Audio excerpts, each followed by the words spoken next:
Greetings, ladies and gentlemen. I'm your host, Robert Canter. Recently, Duke Devlin was added to Yu-Gi-Oh! Duel Links.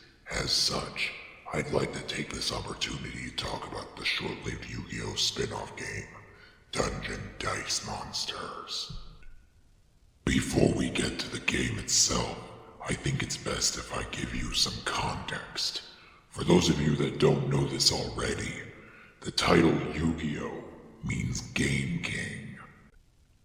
During the first arc of the original Japanese manga, before Duel Monsters took center stage, Yugi played all manner of games with bullies and other undesirables.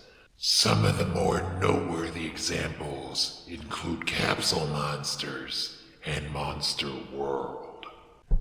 After Yugi defeated Kaiba, Duel Monsters became the main focus of the story, and it wasn't until after Duelist Kingdom that we would see another game played that wasn't Duel Monsters.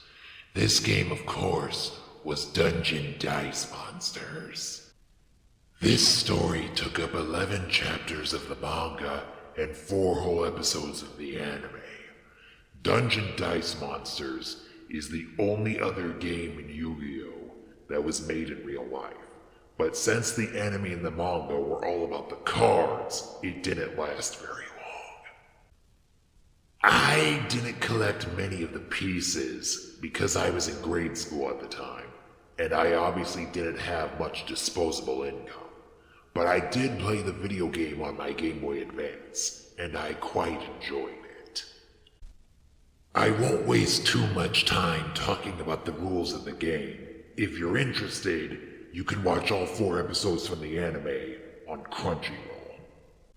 Suffice to say, this game incorporated both strategy and chance. You roll the dice and attempt to summon creatures on the board and build a path to your opponent's health points. The more powerful the monster, the harder it is to summon. Now, in the video game and in the anime, each monster has its own unique die. For example, the die of a certain creature might have a higher chance of rolling movement crests, and the die of another might have a higher chance of rolling attack crests.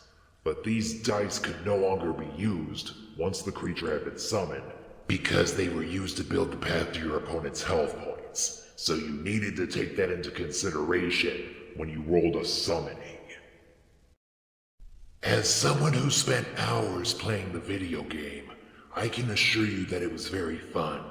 It's a shame that it only had a short run because the anime and manga were all about the cards. Now, I know not many people have the time to play board games anymore, but I would love it if a company like Nintendo bought the rights to Dungeon Dice Monsters and made a new multiplayer video game out of it with their own characters. Low-level pieces would be creatures like Goombas or Koopa Troopas, where high-level pieces would be characters like Mario or Bowser. All your pieces could be Mario-themed, all your opponent's pieces could be Sonic the Hedgehog-themed, or you could mix and match. I don't know about you, but I'd wait in line to play that game. That's all I've got to say. Thanks for watching.